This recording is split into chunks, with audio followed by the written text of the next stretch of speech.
비켜주세요. 본 행사 VIP석에 여군 장성 가족의 자리는 없습니다. 순간 그녀의 눈빛이 차갑게 빛났습니다. 그녀는 바로 합동참모본부 전략기획본부장이자 이날 건군 제77주년 국군의 날 행사의 주요 연설자로 단상에 오를 예정이었던 육군 소장 강선주였습니다. 이날 과연 무슨 일이 벌어진 걸까요? 가을의 문턱을 막 넘어선 하늘은 거짓말처럼 맑고 높았다.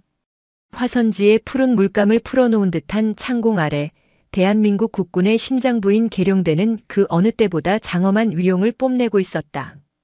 건군 제77주년 국군의 날 기념행사. 1년 중 군이 가장 화려하게 빛나는 단 하루를 위해 연병장은 거대한 무대가 되어 있었다. 오와 열을 맞춰 도열한 각 군의 의장대는 눈을 의심할 만큼 미동조차 없었고 그들의 칼과 총의 금속 장식은 가을 햇살을 받아 서슬 퍼런 빛을 뿜어냈다. 연병장 한쪽에는 K2 흑표 전차와 K9 자주포를 비롯한 육군의 강철 기갑이 대지를 짓누르듯 버티고 섰고 머리 위로는 잠시 후 있을 공군 블랙이글스의 에어쇼를 위해 그려질 보이지 않는 항로가 펼쳐져 있었다. 행사장 중앙에 마련된 VIP석은 대한민국의 오늘을 움직이는 인물들로 가득했다.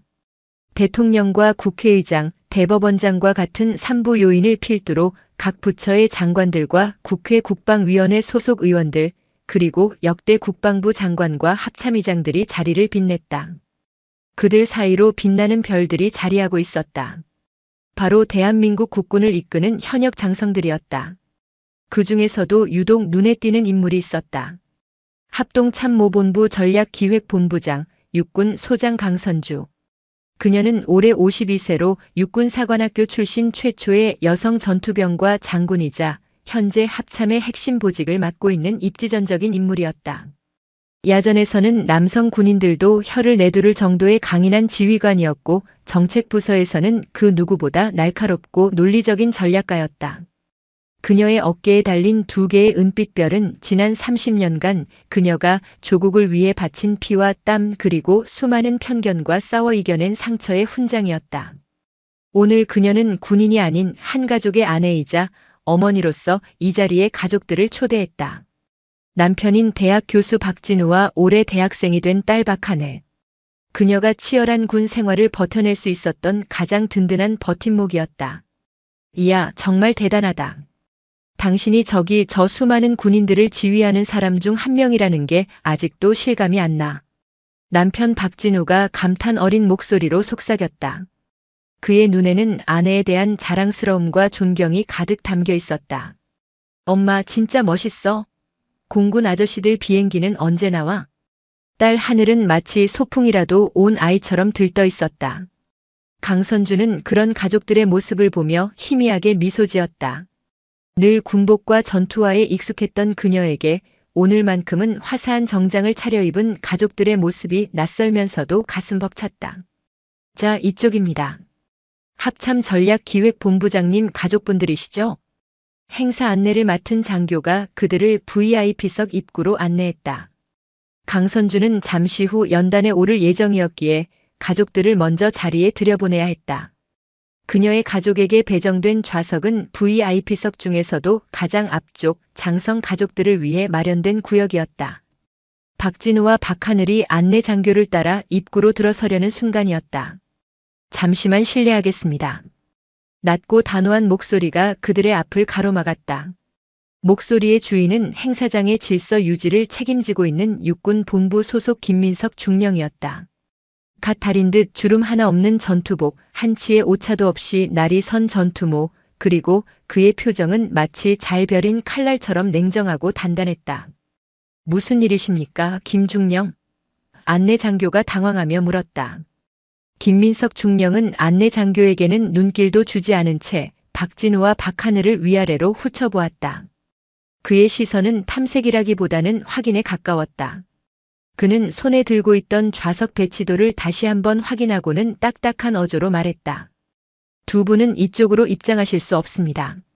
순간 주변의 공기가 얼어붙었다. 박진우의 얼굴에서 미소가 사라졌고 하늘의 눈은 동그래졌다. 안내 장교는 어쩔 줄 몰라 하며 김중령과 강선주의 가족을 번갈아 쳐다봤다. 네? 무슨 말씀이신지. 이분들은 강선주 소장님 가족분들이십니다. 여기 명단에도. 알고 있습니다. 김민석 중령은 안내 장교의 말을 잘랐다. 하지만 규정상 장성 가족석은 장성 및 그의 배우자와 직계 가족에게만 배정됩니다. 여기 계신 박진우 선생님은 강선주 소장님의 남편분이시니 입장이 가능하십니다만 그의 시선이 박하늘에게 향했다. 그리고 그는 명백한 사실을 마치 중대한 결격 사유라도 되는 것처럼 말했다. 규정상 여군 장성의 가족에 대한 별도 지침은 없습니다. 그 말은 마치 망치처럼 강선주의 뒤통수를 내리쳤다. 여군 장성의 가족에 대한 별도 지침은 없다. 그 말의 의미를 해석하는 데는 그리 오랜 시간이 걸리지 않았다. 이 VIP석의 규정은 오직 남성 장군을 기준으로 만들어졌다는 뜻이었다. 장군의 배우자는 당연히 아내일 것이고 따라서 남편인 박진우는 입장이 가능하지만 그 외의 가족에 대해서는 고려조차 되어 있지 않다는 의미였다. 30년을 군에 몸담았고 합참의 본부장이며 대통령 앞에서 연설을 할 예정인 자신조차도 이 보이지 않는 벽 앞에서는 예외이자 별종에 불과했다. 박진우가 먼저 입을 열었다. 그의 목소리는 분노로 미세하게 떨리고 있었다. 지금 그게 무슨 말입니까? 내 아내는 육군 소장이고 여기는 내 딸입니다. 그런데 들어갈 수 없다니 이게 상식적으로 말이 되는 소리입니까? 죄송합니다만 저는 규정에 따라 임무를 수행하고 있을 뿐입니다. 현장 지침이 그렇습니다. 김민석 중령은 감정의 동요 하나 없이 대답했다. 그의 눈에는 규정이라는 두 글자 외에는 아무것도 담겨 있지 않았다. 규정이요? 그 규정이 잘못됐다고는 생각 안 해보셨습니까? 지금이 어느 시대인데 장군의 성별에 따라 가족의 대우가 달라집니다. 하늘이도 참지 못하고 소리쳤다. 하지만 김중령은 꿈쩍도 하지 않았다. 그는 마치 감정이 거세된 기계처럼 같은 말만 반복했다. 정해진 절차이니 협조해 주시기 바랍니다. 소란을 피우시면 행사에 방해가 됩니다. 바로 그때였다. 뒤에서 묵묵히 상황을 지켜보던 강선주가 앞으로 나섰다. 그녀의 등장은 그 자체만으로도 엄청난 무게감을 자아냈다. 그녀의 어깨에 달린 별 2개가 가을 햇살에 번쩍였다. 그녀는 김민석 중령의 눈을 똑바로 바라보았다. 그녀의 눈빛은 분노나 슬픔보다는 깊이를 알 수 없는 차가운 심연에 가까웠다. 김중령. 그녀의 목소리는 낮고 조용했지만 그 안에 담긴 힘은 주변의 모든 소음을 압도했다. 충성. 소장님. 김민석 중령은 그제야 강선주를 발견한 듯 반사적으로 경례를 붙였다. 그의 등줄기에 식은땀 한 줄기가 흐르는 것이 느껴졌다. 강선주는 그의 경례를 받지 않았다. 대신 다시 한번 물었다. 방금 한 말 다시 한번 해보게. 내 가족이 저곳에 들어갈 수 없는 이유가 뭐라고 했나? 소장님 송구하오나 행사 운영 지침에 따른 조치입니다. 여군 장성 가족의 VIP석 착석에 대한 명확한 가이드라인이 됐네. 강선주는 그의 말을 끊었다. 그녀는 더 이상 이 무의미한 실랑이를 이어갈 생각이 없었다. 그녀는 남편과 딸을 돌아보았다. 두 사람의 얼굴에는 분노와 실망 그리고 어머니이자 아내에 대한 안타까움이 뒤섞여 있었다. 그 표정을 보는 순간 강선주의 가슴 속에서 무언가 툭 하고 끊어지는 소리가 났다. 30년이었다. 여생도라는 이유로 동기들보다 몇 배는 더 노력해야 했던 생도 시절. 첫 차대 배치 후 여자는 지휘관으로 인정 못한다며 노골적으로 반기를 들던 부사관들. 회식 자리마다 당연하다는 듯 따라붙던 음담 패설과 성희롱. 임신과 출산으로 경력이 단절될 것이라는 수군거림. 이 모든 것을 이겨내고 유리천장을 깨부수며 여기까지 왔다. 대한민국 최초의 전투병과 여성 장군. 언론은 그녀를 철의 여인, 국군의 딸이라며 치켜세웠다. 하지만 결국 현실은 이것이었다. 국군 최대의 축제라는 이 자리에서 그녀와 그녀의 가족은 보이지 않는 규정이라는 이름의 유령에게 출입을 거부당하고 있었다. 그녀의 모든 노력과 성취가 여군이라는 두 글자 앞에서 무력해지는 순간이었다. 그녀는 결심했다. 이대로 물러서지 않겠다. 하지만 지금은 아니었다. 여기서 소란을 피우는 것은 대통령과 국민 앞에서 군의 명예에 스스로 먹칠을 하는 꼴밖에 되지 않는다. 그것은 그녀가 평생을 지켜온 군인으로서의 자존심이 허락하지 않았다. 강선주는 남편의 손을 꼭 잡았다. 여보, 하늘아. 미안하다. 내가 잠시 착각했나 봐. 오늘은 그냥 다른 곳에서 보자. 그녀는 안내 장교를 불렀다. 당황해서 어쩔 줄 모르던 젊은 장교는 황급히 달려왔다. 내 가족들 일반 관람석 제일 좋은 자리로 안내하게. 불편하지 않도록 잘 모시고. 네, 알겠습니다, 소장님. 강선주는 애써 미소를 지으며 가족들을 돌려보냈다. 멀어져가는 남편과 딸의 뒷모습을 보며 그녀는 입술을 깨물었다. 심장이 얼음장처럼 차갑게 식어갔지만 머릿속은 오히려 뜨거운 용광로처럼 들끓기 시작했다. 그녀는 다시 김민석 중령에게로 시선을 돌렸다. 수고하게, 김중령. 맡은 바 임무에 아주 충실하군. 그녀의 목소리에는 어떤 감정도 실려 있지 않았다. 하지만 김민석 중령은 그 목소리가 천둥보다 더 무섭게 느껴졌다. 그는 아무 대답도 하지 못하고 고개만 숙였다. 강선주는 그를 지나쳐 행사장으로 들어섰다. 수많은 장성들이 그녀에게 경의를 표하며 길을 터주었다. 그들의 눈에는 존경과 경외가 담겨 있었다. 하지만 지금 이 순간 강선주에게 그 모든 것은 위선처럼 느껴졌다. 자신의 자리에 앉은 강선주는 굳은 표정으로 정면을 응시했다. 애국가가 울려 퍼지고 대통령의 기념사가 시작되었다. 공군 블랙이글스가 오색 연기를 뿜으며 하늘을 수놓았고 특전사 대원들의 격파 시범의 관중석에서는 함성이 터져나왔다. 하지만 그 어떤 것도 그녀의 귀와 눈에 들어오지 않았다. 그녀의 머릿속에는 오직 하나의 생각만이 맴돌고 있었다. 무엇이 잘못된 것인가? 어디서부터 잘못된 것인가? 그리고 잠시 후 그녀의 손에 차가운 마이크가 쥐어졌다. 자랑스러운 국군 장병에게 전하는 격려사 순서였다. 그녀가 연단에 오를 차례였다. 그녀의 손에는 비서실에서 작성한 의례적이고 상투적인 문구로 가득한 연설문이 들려 있었다. 하지만 그녀는 그것을 읽을 생각이 조금도 없었다. 연단으로 향하는 짧은 걸음을 옮기는 동안 강선주의 뇌리에는 30년 군 생활이 주마등처럼 스쳐 지나갔다. 그리고 그녀는 결심했다. 오늘 이 자리에서 자신의 모든 것을 걸고 질문을 던지기로. 대한민국 국군에게 그리고 대한민국 국민 모두에게. 우리의 군대는 과연 모두의 군대인가라는 질문을. 연단으로 향하는 강선주의 발걸음은 평소와 같이 흐트러짐 없이 절도 있었다. 하지만 그녀의 군화가 연단의 계단을 한 칸 한 칸 오를 때마다 그 소리는 계룡대 연병장 전체를 울리는 거대한 심장 박동처럼 느껴졌다. 모든 시선이 그녀에게로 향했다. 대한민국 군에 살아있는 신화 최초의 전투병과 여성 장군 강선주. 모두가 그녀의 입에서 나올 군의 위용과 장병들의 노고를 치하하는 상투적인 격려사를 기대하고 있었다.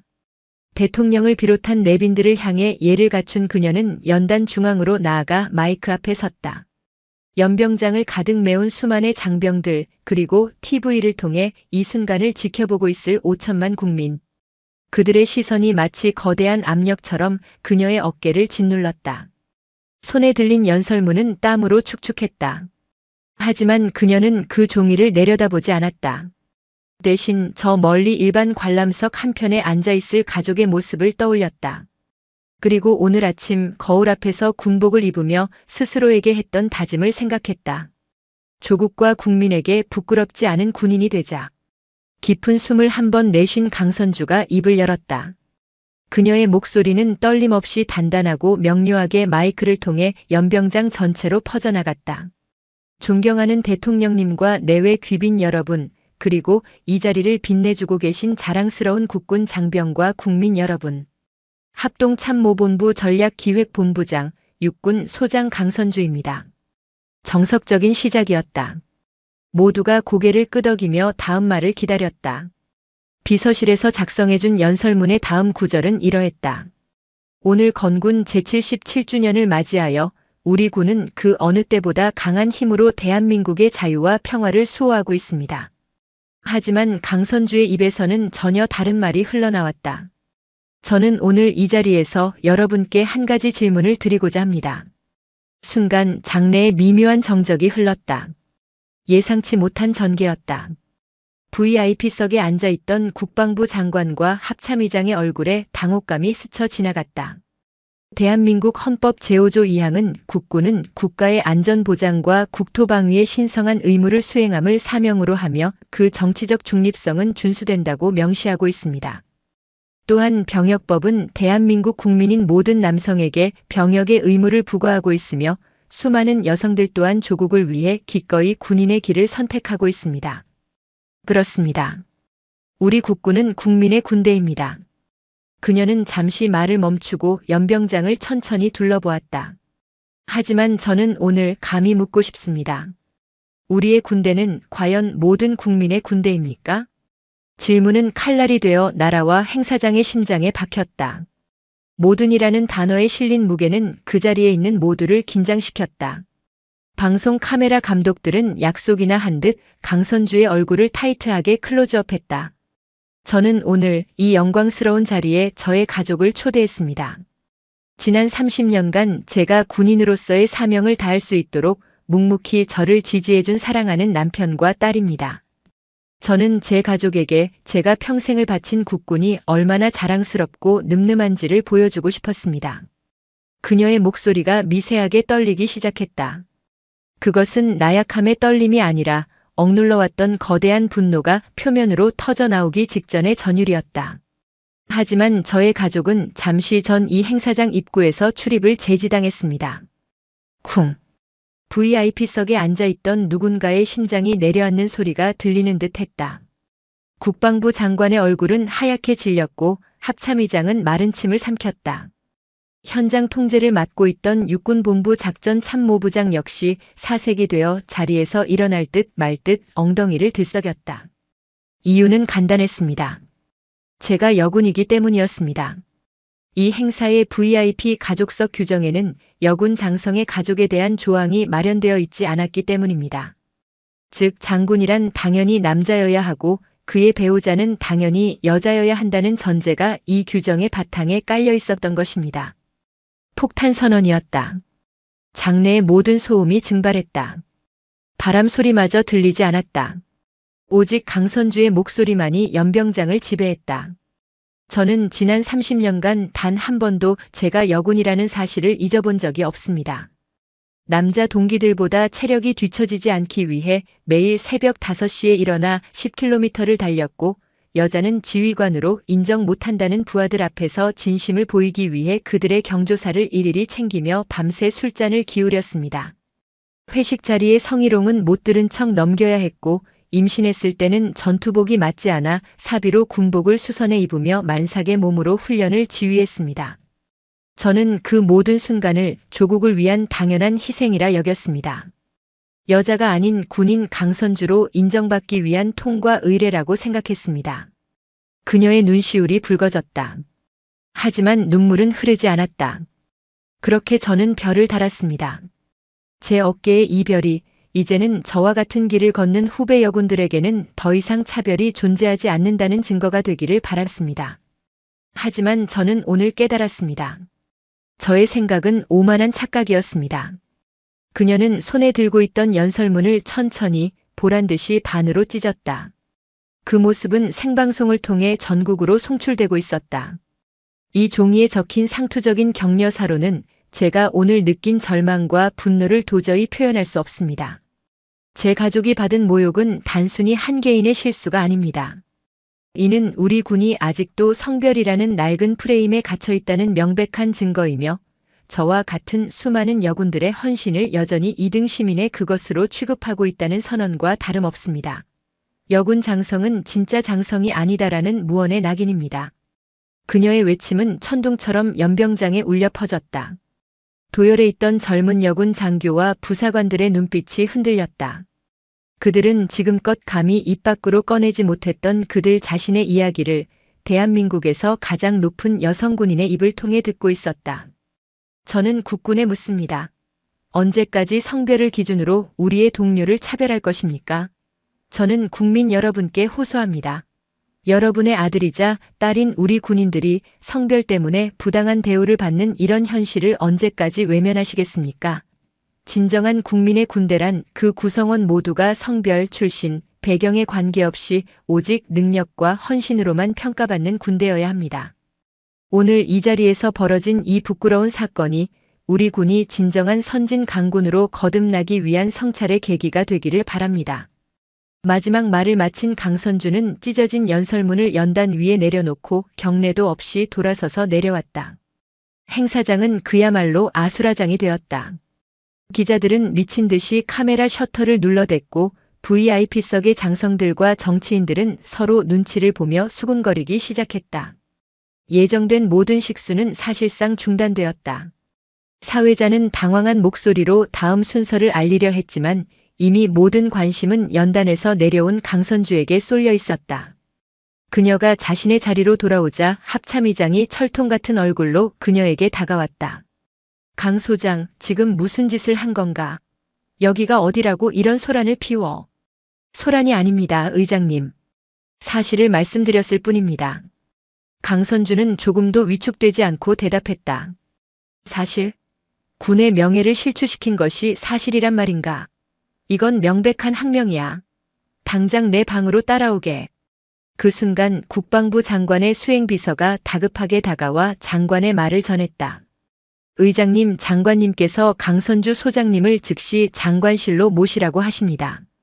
상황은 걷잡을 수 없이 커지고 있었다. 강선주는 쏟아지는 시선들을 묵묵히 받아내며 국방부 장관에게로 향했다. 그녀의 뒤로 대한민국 국군은 거대한 균열의 소리를 내며 흔들리고 있었다. TV와 인터넷은 실시간 속보를 쏟아내기 시작했다. 국군의 날 행사서 초유의 사태, 강선주 소장, 군내 성차별 폭로. 강선주 소장 예정된 연설 거부하고 군 수뇌부 정면 비판. 여군 장성 가족 VIP석 출입 거부 논란, 국방부 묵묵부답. 일반 관람석에서 이 모든 상황을 심장 졸이며 지켜보던 박진우와 하늘. 하늘은 주먹을 꽉 쥔 채 떨고 있었고 박진우는 그런 딸의 어깨를 감싸 안으며 굳은 얼굴로 아내가 사라진 방향을 응시했다. 그는 알 수 있었다. 이제부터가 진짜 싸움의 시작이라는 것을. 한 개인의 아내이자 어머니가 아닌 대한민국 국군의 낡은 관행과 싸워야 하는 군인 강선주의 외로운 투쟁이 시작되었다는 것을. 그리고 그들은 무슨 일이 있어도 그녀의 가장 든든한 방패가 되어주리라 다짐했다. 국방부 장관실의 공기는 무겁게 가라앉아 있었다. 최고급 마호가니 책상과 벽에 걸린 역대 장관들의 초상화가 방의 권위를 대변했지만 지금 그 공간을 채우고 있는 것은 숨막히는 침묵과 분노 그리고 당혹감이었다. 최동진 국방부 장관은 책상 뒤 가죽 의자에 앉아 불쾌한 심기를 노골적으로 드러내고 있었다. 그의 앞에는 합참의장과 국방부 차관, 그리고 강선주 소장이 서 있었다. 방금 전 대연병장에서 벌어진 초유의 사태는 이들에게 단순한 해프닝이 아니라 군 전체의 기강을 뒤흔드는 심각한 사고였다. 강선주 소장. 최 장관이 얼음처럼 차가운 목소리로 입을 열었다. 스스로 지금 무슨 짓을 했는지 인지하고 있나? 네, 장관님.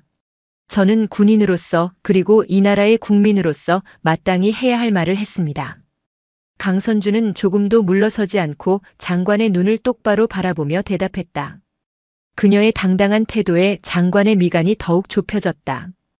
해야 할 말.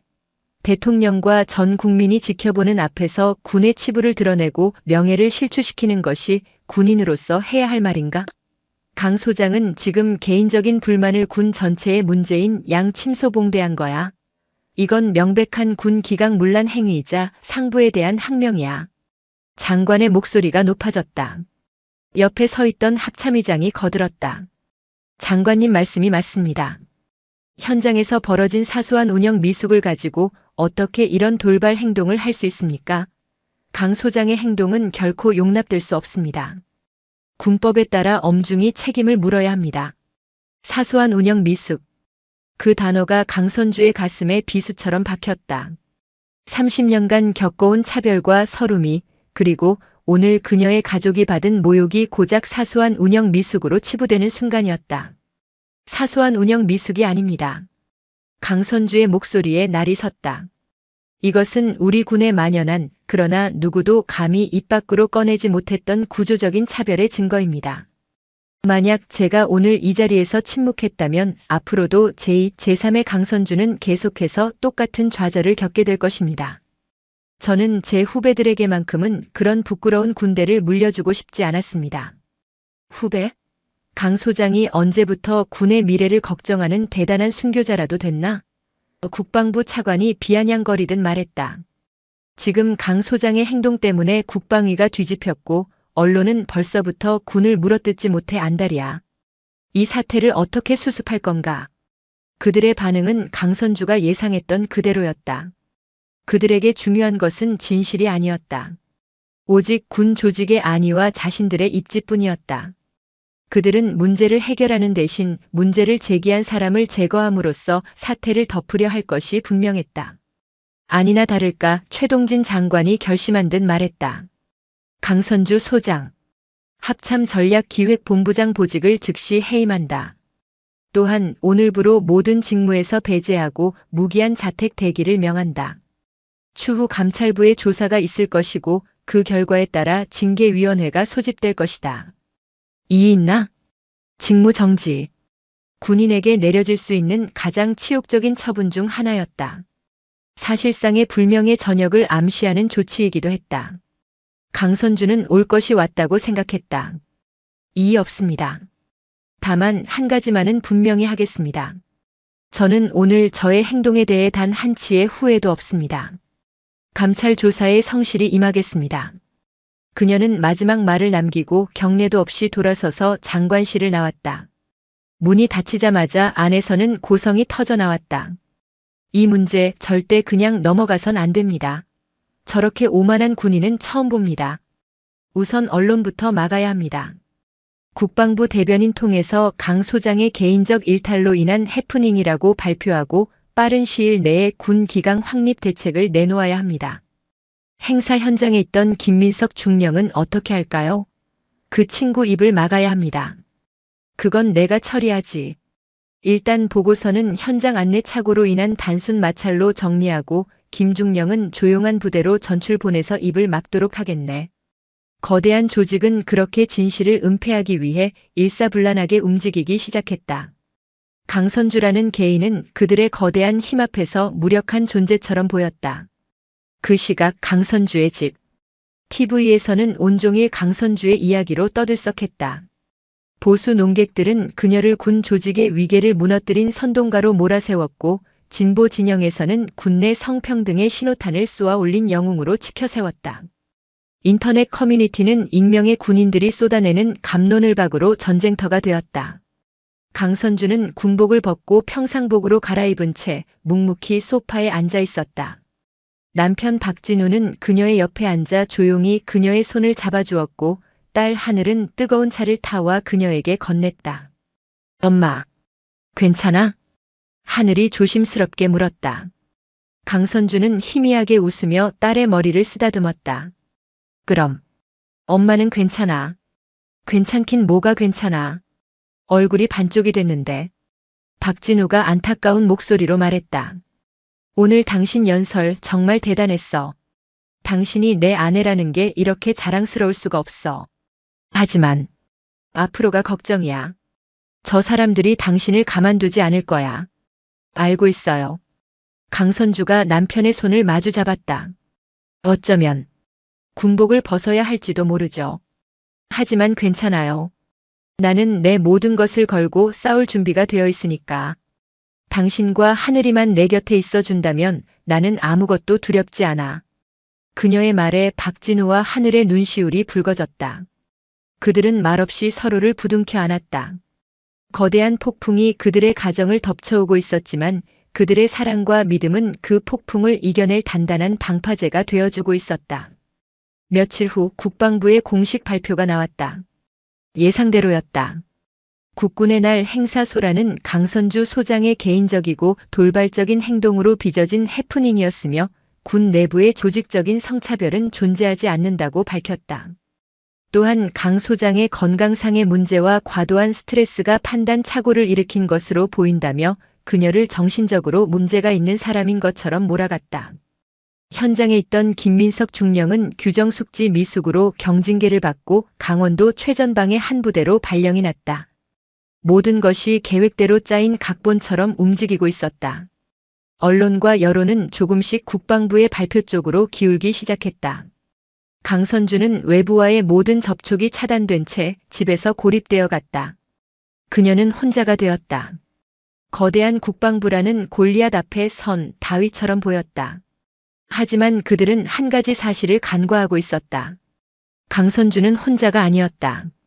그녀의 용기 있는 외침은 보이지 않는 곳에서 수많은 사람들의 마음을 움직이고 있었다. 그녀를 지지하는 시민단체들이 자발적으로 강선주 소장 부당 징계 반대 서명 운동을 시작했고 몇몇 양심적인 언론인들은 국방부의 발표를 의심하며 끈질기게 진실을 추적하기 시작했다. 그리고 가장 결정적인 변화는 아무도 예상치 못한 곳에서 시작되고 있었다. 강원도 철원의 한적한 부대 관사. 김민석 중령은 밤마다 잠을 이루지 못하고 있었다. 그의 머릿속에서는 국군의 날 자신을 똑바로 바라보던 강선주 소장의 그 차가운 눈빛이 떠나지 않았다. 수고하게 김중령. 맡은 바 임무에 아주 충실하군. 그 말은 칭찬이 아니었다. 영혼 없는 군인이라는 낙인이었다. 그는 평생을 군인으로 살아왔다. 규정과 명령에 죽고 사는 것이 군인의 미덕이라 배워왔다. 하지만 강선주 소장의 외침은 그의 신념을 송두리째 흔들어 놓았다. 무엇이 옳은 것인가? 조직의 안정을 위해 불의에 눈감는 것이 충성인가? 아니면 불의에 맞서 진실을 외치는 것이 진정한 명예인가?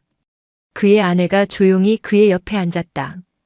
여보, 아직도 그 일 때문에 그래요? 내가 비겁한 놈 같아서 그래. 내 손으로 쓴 보고서가 한 사람의 인생을 송두리째 망가뜨리고 있어.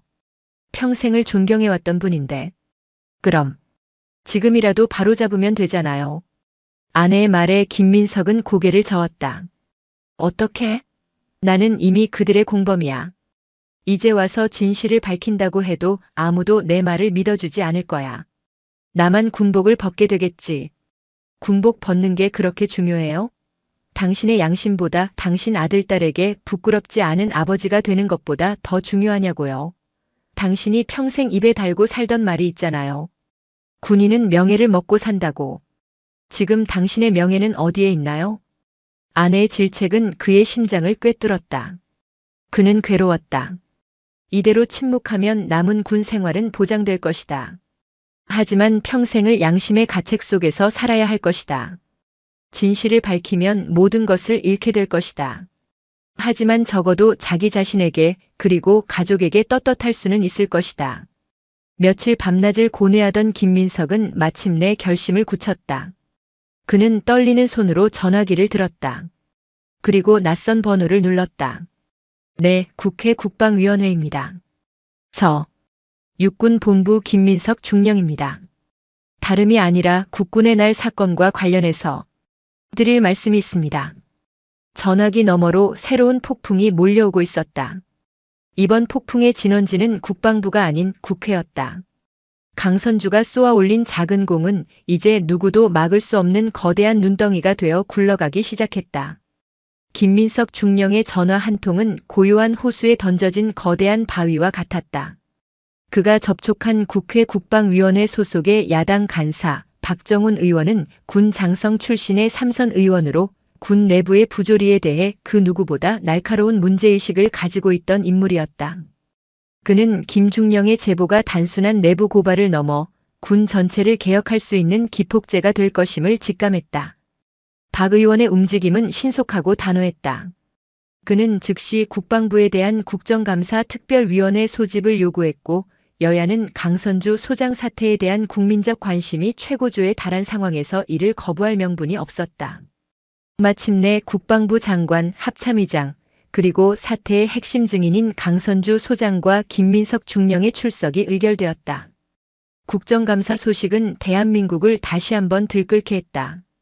이제 싸움의 무대는 국방부의 닫힌 회의실이 아닌 전 국민이 지켜보는 국회 청문회장으로 옮겨졌다. 직무 정지 명령 이후 강선주의 집은 거대한 정보 분석실이자 작전 상황실로 변해 있었다. 남편 박진우는 학교에 휴직계를 냈다. 저명한 사회학자인 그는 아내의 싸움이 단순히 개인의 명예회복이 아닌 한국 사회의 뿌리 깊은 가부장제와 조직 내 성차별에 대한 중요한 학술적 케이스임을 인지하고 있었다. 그는 국내외의 관련 논문과 판례를 수집하고 아내가 국정감사에서 펼칠 논리를 체계적으로 다듬어 주었다. 여보, 저들의 주된 공격 루트는 두 가지가 될 거야.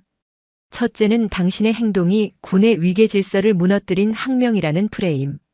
둘째는 당신의 주장이 객관적 사실이 아닌 개인적인 감정에 기반한 것이라는 프레임이지. 박진우는 서재의 화이트보드에 핵심 단어들을 적어가며 설명했다. 그러니 우리는 감정적인 호소를 최대한 배제해야 해. 당신이 지난 30년간 군에서 겪었던 일들을 개인적인 푸념이 아니라 제도적 모순을 입증하는 데이터로 제시해야 하는 거지. 언제, 어디서, 누가, 어떤 상황에서 어떤 규정을 근거로 차별적 대우를 했는지. 최대한 건조하고 객관적으로. 강선주는 남편의 분석에 고개를 끄덕였다. 그녀는 지난 며칠간 먼지 쌓인 상자들을 뒤져 낡은 수첩과 업무 일지, 동료들과 주고받았던 편지들을 모두 꺼내놓았다. 그 안에는 그녀가 애써 잊으려 했던 상처의 기록들이 고스란히 담겨 있었다. 1998년 5사단 작전 참모 보직 심사. 여군에게 야전 지휘를 맡길 수 없다는 사단장 지시로 최종 탈락. 2005년 이라크 파병 자원. 여군은 전투 지역에 보내기 곤란하다는 인사사령부 방침에 따라 보류. 2012년 대령 진급 후 연대장 보직 신청. 여성 지휘관에 대한 부대원들의 거부감이 심하다는 이유로 정책부서 발령. 그 모든 기록들은 그녀가 여군이라는 이유만으로 받아야 했던 불이익의 증거였다. 그것은 사소한 운영 미숙이 아니라 명백한 시스템이었다. 하늘아, 엄마 옛날 사진 좀 찾아줄래? 사관생도 때부터 지금까지. 나 혼자 찍은 사진 말고 동료들하고 같이 찍은 사진으로. 응, 엄마. 딸 하늘은 미디어 담당이었다. 그녀는 어머니의 옛 사진들을 스캔하고 관련 뉴스 기사들을 스크랩하며 증언 자료를 디지털로 정리했다. 사진 속에는 앳된 모습의 강선주와 수많은 동료 군인들의 모습이 있었다. 그 중에는 이미 군복을 벗은 선배 여군들도 있었고 안타깝게 진급에서 누락되어 좌절했던 동기들의 얼굴도 보였다. 강선주는 그 얼굴들을 하나하나 쓸어보며 다짐했다. 이 싸움은 나 혼자만의 싸움이 아니라고. 먼저 길을 걸어갔던 그리고 앞으로 걸어갈 모든 여군들의 명예를 위한 싸움이라고. 한편 강원도 철원의 부대. 국정감사 증인 출석 요구서가 도착하자 김민석 중령의 부대는 발칵 뒤집혔다. 그리고 며칠 뒤 예상했던 손님이 찾아왔다. 국방부 차관이 직접 그의 부대를 격려 방문한다는 명목으로 내려온 것이다. 차관은 부대장실에서 다른 모든 인원을 물리고 김중령과 단둘이 마주 앉았다. 그는 인자한 미소를 띠고 있었지만 그 눈빛은 뱀처럼 차갑고 교활했다. 김중령, 고생이 많아. 갑자기 먼 곳으로 발령이 나서 상심이 크겠지. 하지만 다 군을 위한 대승적인 차원이라고 이해해주게. 국방부는 김중령의 충성심을 높이 사고 있네. 과분한 말씀이십니다, 차관님. 다름이 아니라 곧 있을 국정감사 말이야. 김중령도 증인으로 나가게 됐다고 들었어. 괜히 야당 의원들 꿰매 넘어가서 조직에 해가 되는 발언을 하는 우를 범하지 말아야지. 알지? 그것은 부드러운 말투로 포장된 명백한 협박이었다. 김중령은 군인이야. 군인은 조직에 충성해야지 개인의 감정이나 얕은 정의감에 휘둘려선 안 돼. 지금 김중령이 국회에 나가서 무슨 말을 하든 그건 진실이 아니라 군에 대한 배신 행위로 기록될 뿐이야. 김중령 자네에게도 아들, 딸이 있다고 들었네. 자식들 앞길을 막는 아버지가 되고 싶진 않을 텐데. 차관의 마지막 말은 김민석의 가슴을 후벼 팠다. 그는 주먹을 꽉 쥐었다. 손톱이 손바닥을 파고드는 고통이 느껴졌다. 하지만 그는 더 이상 과거의 나약한 김민석이 아니었다. 그는 아내의 얼굴과 자식들의 얼굴을 떠올렸다. 당신의 명예는 어디에 있나요? 아내의 목소리가 귓가에 맴돌았다. 김민석은 자리에서 일어나 차관을 향해 정중하게 경례를 붙였다. 차관님 걱정해 주셔서 감사합니다. 저는 군인으로서 국정감사장에서 오직 사실만을 말할 것입니다. 그것이 제가 배운 군인 정신이고 제가 지켜야 할 명예라고 생각합니다. 그의 단호한 대답에 차관의 얼굴이 싸늘하게 굳었다. 이 친구가 아직 상황 파악이 안 되는군.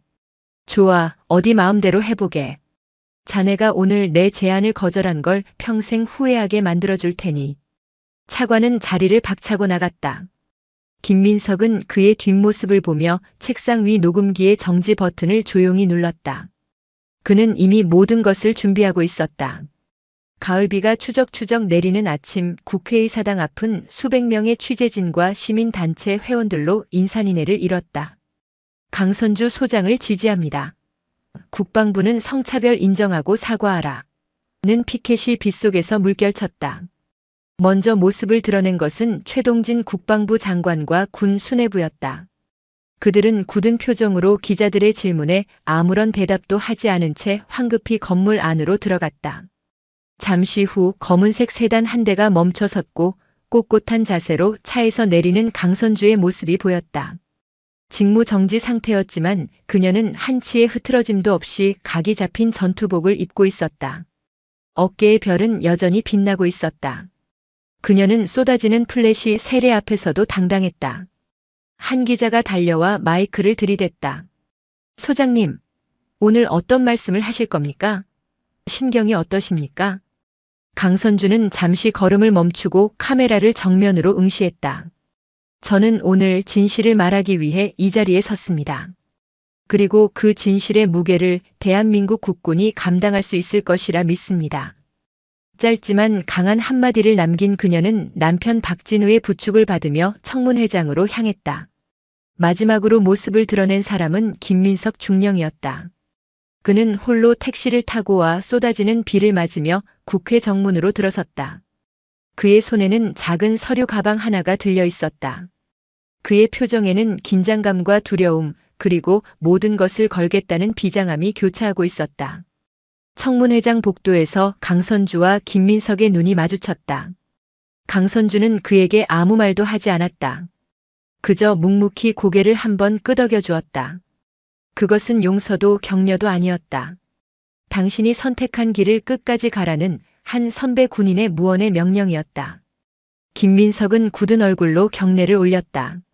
마침내 국정감사 특별위원회의 문이 열리고 위원장의 개회 선언이 울려 퍼졌다. 대한민국의 운명을 바꿀지도 모를 기나긴 하루가 시작되고 있었다. 진실과 거짓, 명예와 위선이 치열하게 맞붙을 전쟁터에 막이 올랐다. 국회 국방위원회 회의장은 팽팽한 긴장감으로 가득했다.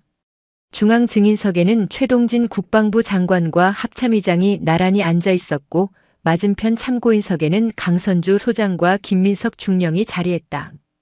그들을 둘러싼 여야 의원들의 눈빛은 매처럼 날카로웠고 방청석을 가득 메운 기자들은 키보드 위에서 손가락을 풀고 있었다. 오전 질의는 예상대로 국방부의 논리대로 흘러갔다. 여당 의원들은 강선주 소장의 개인적 일탈을 부각하며 군의 명예를 실추시킨 점을 집중적으로 공격했다. 강선주 증인. 증인은 대한민국 육군 소장입니다. 일개 개인의 불만을 해소하기 위해 전 국민이 지켜보는 국가적 행사를 망친 행위가 과연 장성으로서 올바른 처신이었다고 생각하십니까? 강선주는 담담하게 마이크를 잡았다. 의원님, 저는 개인의 불만을 이야기한 것이 아닙니다. 군이라는 조직이 가진 구조적 모순에 대해 말씀드린 것입니다. 만약 제 가족이 겪은 일이 정말 사소한 운영 미숙이었다면 국방부는 왜 공식적인 재발 방지 약속 대신 저에 대한 직무 정지라는 징계부터 내렸습니까? 문제를 해결하기보다 문제를 제기한 사람의 입을 막으려 했던 것은 아닙니까? 그녀의 논리 정연한 반박에 여당 의원은 잠시 말을 잃었다. 하지만 이내 다른 의원이 공격을 이어갔다. 증인의 주장은 객관적 증거가 부족한 지극히 개인적이고 감정적인 판단 아닙니까? 지난 30년간 여군이라는 이유로 부당한 대우를 받았다는 주장을 입증할 수 있습니까? 바로 그 순간이었다. 강선주는 준비해온 서류 더미를 꺼내들었다. 입증하겠습니다. 이것은 제 지난 30년 군 생활의 기록입니다. 1998년 5사단 작전 참모 보직 심사 당시 사단장이었던 오호 장군이 여군에게 야전 지휘를 맡길 수 없다고 발언한 회의록 사본입니다. 2005년 이라크 파병 지원 당시 인사사령부가 여군은 전투 지역 배제라는 내부 방침을 저에게 통보했던 공문입니다. 2012년 연대장 보직 심사 당시 저에 대한 부대원들의 평판이 최고 등급이었음에도 불구하고 여성 지휘관에 대한 정서적 거부감이라는 불분명한 이유로 저를 탈락시킨 인사위원회의 심사 결과 보고서입니다. 강선주가 제시하는 증거들은 하나같이 명백하고 구체적이었다. 회의장 곳곳에서 술렁임이 터져나왔다. 국방부 장관과 합참의장의 얼굴은 굳어졌다. 그들은 강선주가 이렇게까지 철저하게 준비했을 것이라고는 예상하지 못했던 것이다. 오후 질의의 주인공은 김민석 중령이었다. 야당 간사인 박정훈 의원이 그를 신문하기 시작했다. 김민석 증인 국군의 날 당시 상황에 대해 다시 한번 정확하게 증언해 주시기 바랍니다. 증인이 강선주 소장의 가족을 제지한 것은 증인의 개인적인 판단이었습니까? 아니면 상부의 지시가 있었습니까? 김민석은 떨리는 목소리로 하지만 분명하게 대답했다. 상부의 지시가 있었습니다. 그 한마디에 회의장은 찬물을 끼얹은 듯 조용해졌다. 행사 며칠 전 육군본부 작전참모부장 주관으로 열린 준비회의에서 여군 장성 가족의 의전은 남군 장성 가족에 준하지 않는다는 지침이 구두로 하달되었습니다. VIP석 배치와 관련하여 혼선이 생기지 않도록 하라는 구체적인 지시도 있었습니다. 그렇다면 증인이 국방부 감찰에 제출했던 현장 안내 착오로 인한 단순 마찰이라는 보고서는 허위였다는 것을 인정하십니까? 인정합니다. 죄송합니다. 김민석은 고개를 숙였다. 누가 허위 보고서 작성을 지시했습니까? 박정훈 의원의 목소리가 날카로워졌다. 김민석은 잠시 망설였다. 그의 시선이 국방부 차관이 앉아있는 방청석으로 향했다. 차관은 그를 잡아먹을 듯한 눈으로 노려보고 있었다. 김민석은 눈을 질끈 감았다. 그리고 모든 것을 내려놓은 듯 입을 열었다. 국방부 차관께서 직접 지시하셨습니다. 폭탄이 터졌다. 회의장은 아수라장이 되었다. 기자들은 미친 듯이 노트북을 두드려댔고 의원들은 자리에서 일어나 고성을 질렀다.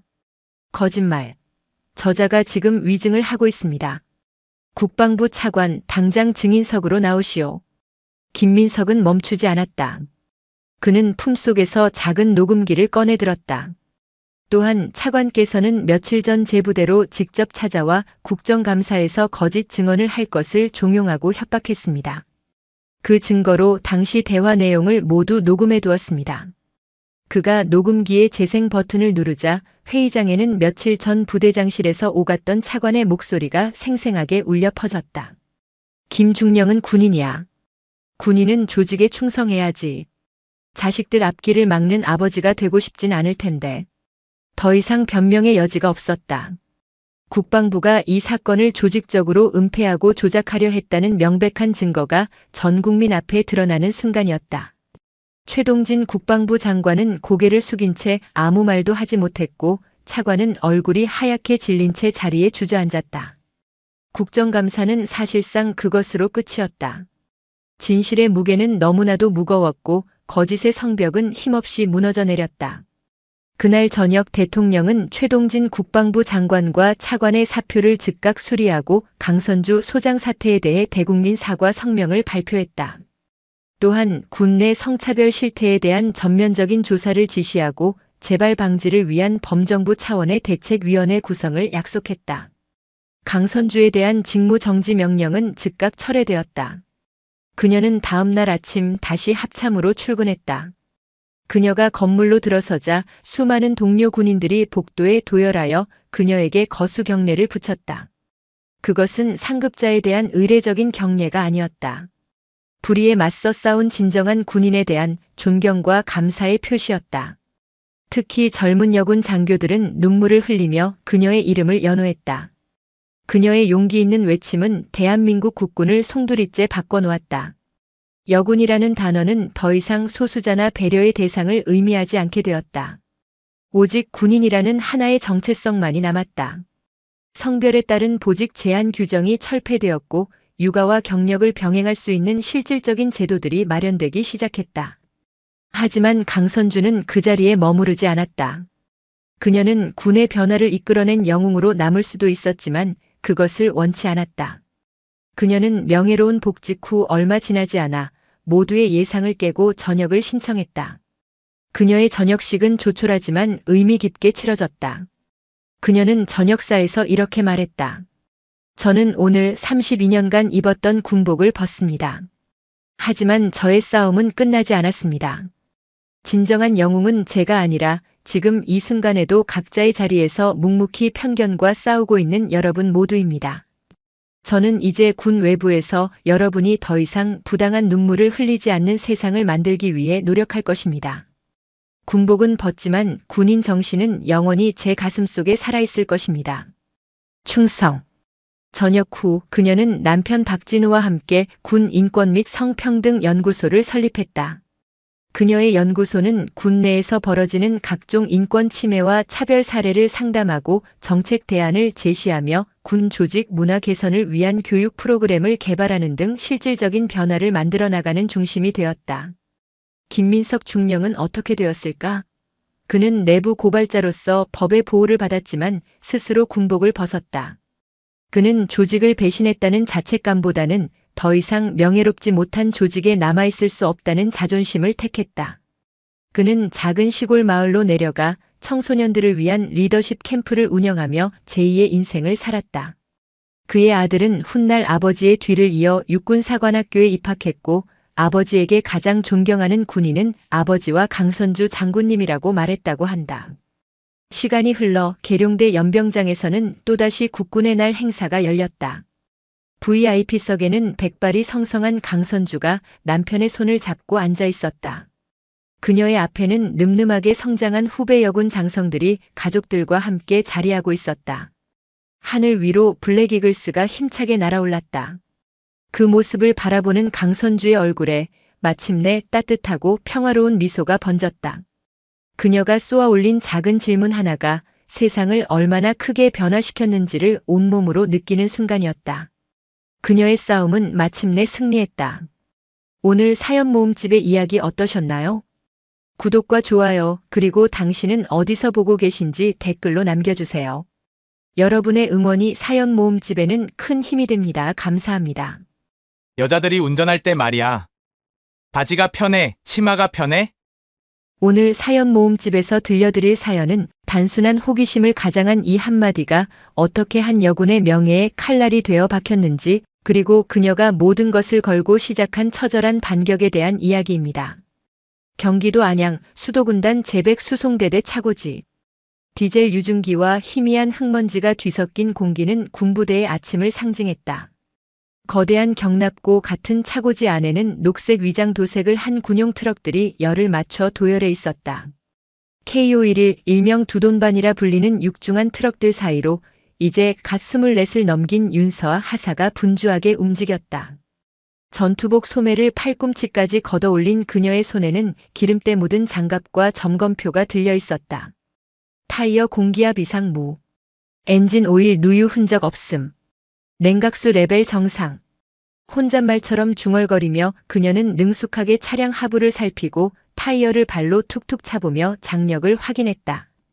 여자라는 이유로 운전병 보직에 대해 수군거리는 시선들을 실력으로 잠재우고 싶었다. 매일 아침 누구보다 먼저 출근에 배차된 차량을 완벽한 상태로 만들어 놓는 것은 그녀만의 자존심이었다. 그때 차고지 입구에서부터 묵직한 군화 소리가 울려 퍼졌다.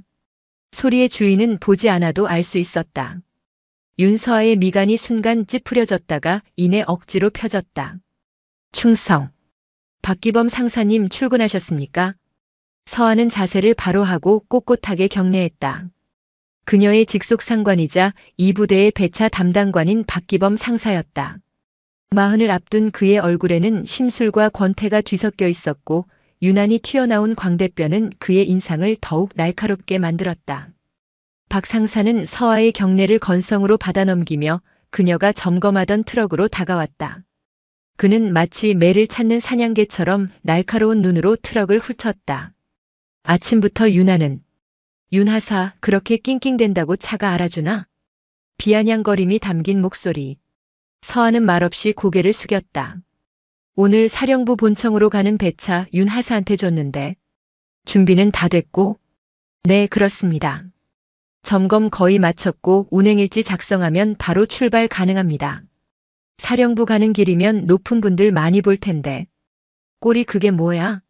얼굴에 기름이나 묻히고. 여군이 좀 단정해야지. 박 상사는 혀를 차며 서하의 전투복을 위아래로 훑었다. 시선에 담긴 불쾌한 감각에 서하는 주먹을 꽉 쥐었다. 여군이라는 단어에 유독 힘을 주는 그의 말투가 하루 이틀이 아니었다. 죄송합니다. 바로 정돈하겠습니다. 죄송할 것까진 없고. 근데 말이야, 내가 전부터 궁금했던 게 있는데. 박 상사는 한 걸음 더 다가섰다. 그의 입에서 역한 담배 냄새가 풍겨왔다.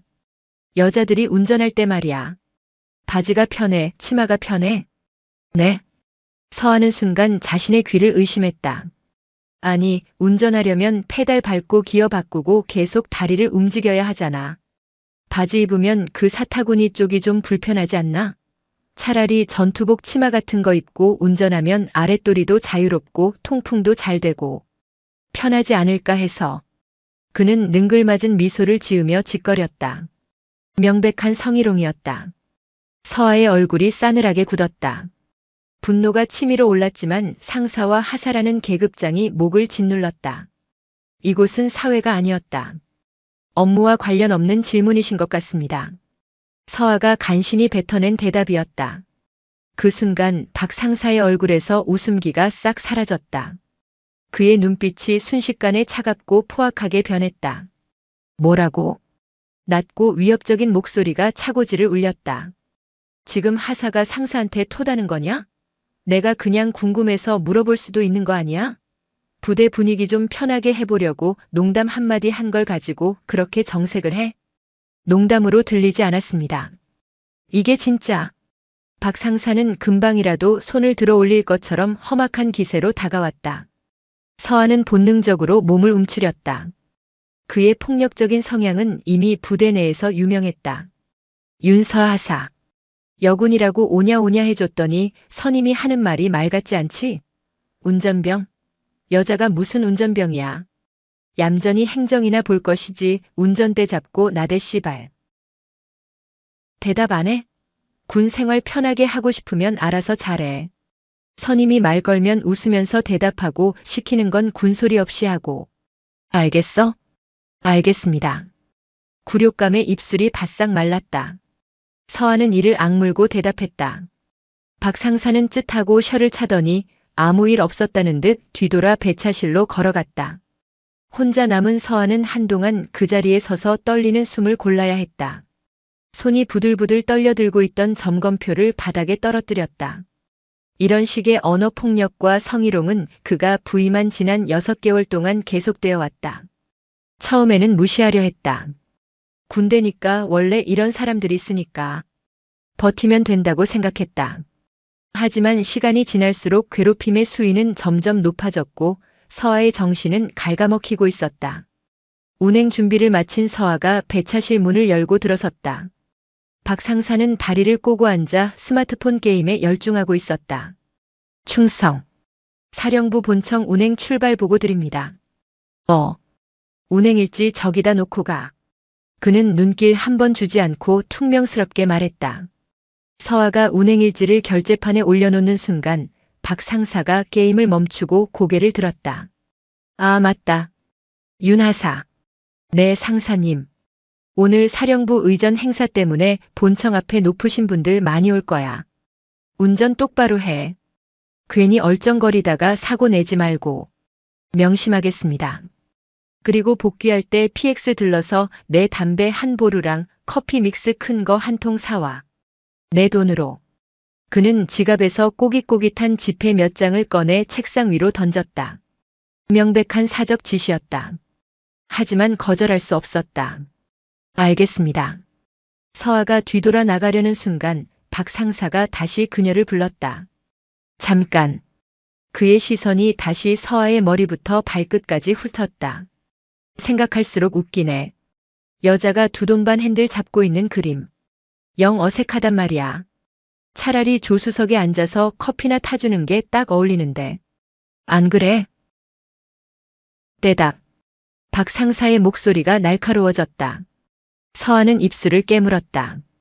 잘 모르겠습니다. 모르긴 뭘 몰라. 표정 보니까 내 말이 기분 나빠 죽겠다는 표정이구만. 그는 자리에서 일어나 서아에게 천천히 다가왔다. 위압적인 그의 덩치에 서아는 자신도 모르게 뒷걸음질 쳤다. 윤하사. 내가 왜 너한테만 이러는 것 같아? 모르겠습니다. 넌 하사고 난 상사니까. 넌 여자고 난 남자니까. 그리고 여긴 군대니까. 네가 아무리 발버둥 쳐도 여긴 남초 조직이고 계급 사회야. 내가 할 수 있는 건 없어. 그냥 입 다물고 시키는 대로 하는 게 여기서 살아남는 유일한 방법이라고. 알겠냐? 박 상사의 얼굴이 서아의 코앞까지 다가왔다. 그의 눈에는 경멸과 비웃음이 가득했다. 서아는 공포에 질려 아무 말도 할 수 없었다. 거대한 벽에 부딪힌 듯한 절망감이 온몸을 휘감았다. 육중한 군용 트럭의 핸들을 잡은 서아의 손이 미세하게 떨리고 있었다. 조금 전 배차실에서의 일이 머릿속을 떠나지 않았다. 박 상사의 말 한마디 한마디가 날카로운 파편이 되어 심장에 박힌 듯 아팠다. 내가 할 수 있는 건 없어. 그 말이 귓가에 저주처럼 맴돌았다. 정말 그럴까? 정말 내가 할 수 있는 건 아무것도 없을까? 어릴 적부터 꿈꿔왔던 군인이었다. 나라를 지키는 멋진 모습에 반해 힘든 훈련을 이겨내고 자랑스러운 하사 계급장을 달았다. 하지만 현실은 꿈과 너무도 달랐다. 여군이라는 꼬리표는 때로는 특혜의 상징처럼, 때로는 차별의 낙인처럼 그녀를 따라다녔다. 사령부 정문을 통과하며 서하는 창밖으로 보이는 충성이라는 구호석을 멍하니 바라보았다. 무엇을 위한 충성인가? 국가를 위한 충성인가? 아니면 박 상사 같은 부조리한 상급자를 위한 맹목적인 복종인가? 목적지인 본청 주차장에 차를 세우고 시동을 끄자 깊은 한숨이 터져나왔다. 핸들 위에 이마를 기댄 채 서하는 눈을 감았다. 눈물이 핑 돌았다. 울고 싶지 않았다. 여기서 무너지면 박 상사가 원하는 대로 되는 것이었다. 하지만 자꾸만 가슴 한구석이 무너져 내리는 것을 막을 수가 없었다. 그날 오후 복귀 운행은 더욱 끔찍했다. 갑작스럽게 쏟아진 폭우로 시야가 흐려졌고 와이퍼는 쉴 새 없이 움직였지만 역부족이었다. 긴장한 채로 운전대를 꽉 잡고 있는데 개인 휴대폰으로 전화가 걸려왔다. 박 상사였다. 운전 중이라 받을 수 없었지만 그는 집요하게 계속 전화를 걸어왔다. 결국 신호 대기 중에 전화를 받았다. 예, 박기범 상사님. 윤서아 하사입니다. 야, 너 지금 어디야? 왜 이렇게 늦어? 수화기 너머로 고함이 터져나왔다. 지금 폭우 때문에 도로가 많이 막히고 있습니다. 최대한 서두르고 있습니다. 핑계 대지 마. 비 온다고 운전 못해? 그러게 여자가 무슨 운전병이냐고 내가 말했지. 당장 부대로 튀어올 생각 안 하고 뭐하고 있어? 일방적인 폭언이 쏟아졌다. 서하는 대꾸할 힘도 없었다.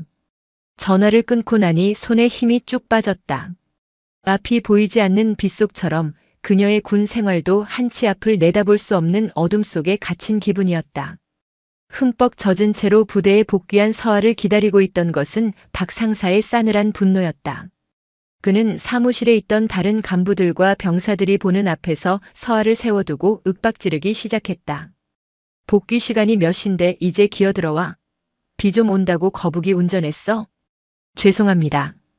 도로 상황이 좋지 않았습니다. 죄송하면 다야?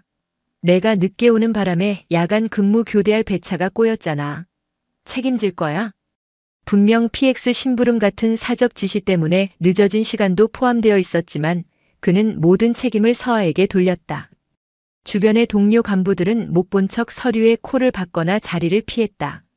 아무도 그녀를 도와주지 않았다. 철저한 고립감. 서하는 거대한 섬에 홀로 남겨진 기분이었다. 그의 고함은 셔츠 단추가 풀어져 속옷이 살짝 보인다는 인신공격으로까지 이어졌다. 수치심과 분노, 절망감이 뒤섞여 서하는 더 이상 버틸 수가 없었다. 그날 밤 관사로 돌아온 서아는 텅 빈 방에 주저앉아 한참을 울었다. 흐느낌은 어느새 통곡으로 변했다.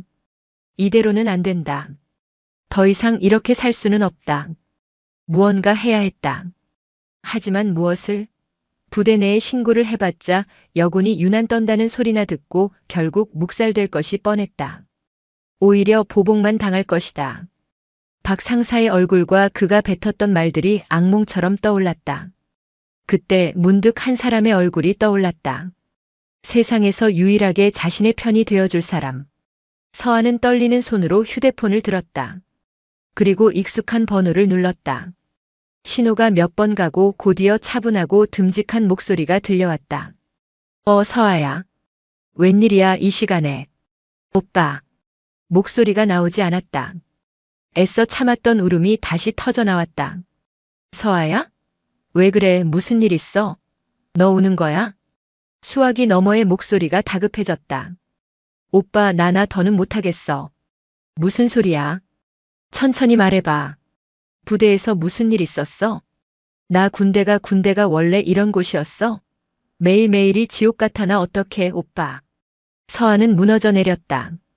아이처럼 울부짖으며 그동안 쌓아왔던 모든 서름과 공포를 토해냈다. 수화기 저편에서 그녀의 오빠이자 대한민국 육군 수도군단 군사경찰대대장 윤태준 중령은 아무 말 없이 동생의 울음을 듣고 있었다. 그의 침묵은 분노를 사기는 시간이었다. 차갑게 타오르는 분노가 그의 눈을 얼어붙게 만들고 있었다. 야간 당직 사관의 경례와 함께 지휘통제실의 문이 열렸다. 방금 막 퇴근하려던 윤태준 중령이 굳은 얼굴로 다시 들어서자 통제실에 팽팽하던 공기가 더욱 날카롭게 조여졌다. 그의 평소 차분하고 이성적인 모습을 알던 부하들은 지휘관의 싸늘한 기운에 저도 모르게 자세를 바로 했다. 윤 중령은 자신의 집무실로 들어가지 않고 곧장 작전 상황판 앞으로 걸어갔다. 상황판에는 군단 책임 지역의 야간 경계 현황과 주요 부대 위치가 꼼꼼하게 표시되어 있었다. 그의 시선이 한 곳에 멈췄다. 제백 수송대대. 동생이 있는 곳이었다. 수화기 너머로 들려오던 동생의 절규가 그의 심장을 칼로 후벼 파는 듯 했다. 하나뿐인 피부치, 어릴 적부터 부모님 대신 돌봐왔던 여동생이었다. 그 강인하고 씩씩하던 아이가 그렇게 무너져 내릴 정도라면 보통 일이 아니라는 것을 직감했다. 분노가 머리끝까지 치밀어 올랐다. 당장이라도 수송대대로 달려가 동생을 괴롭힌 놈의 멱살을 잡고 싶었다. 하지만 그는 평범한 오빠이기 이전에 군단의 법과 질서를 수호하는 군사경찰대대의 지휘관이었다. 감정적인 대응은 오히려 동생에게 더 큰 상처와 불이익을 안겨줄 수 있었다. 사적 감정으로 군율을 어긴 지휘관이라는 오명은 진실의 힘을 약하게 만들 뿐이었다. 그는 차갑게 분노를 억누르며 머릿속에서 가장 빠르고 정확한 수를 계산하기 시작했다. 당직사관. 네, 중령님. 내일 아침 08시 정각 수사과장과 성범죄 수사대장 내 집무실로 오라고 전달해. 긴급 현안 회의. 알겠습니다. 그는 다시 개인 휴대폰을 들고 동생에게 문자를 보냈다. 감정을 최대한 배제하고 군사경찰 지휘관으로서 필요한 절차를 밟기 시작했다. 서아야. 지금부터 내가 하는 말 잘 들어.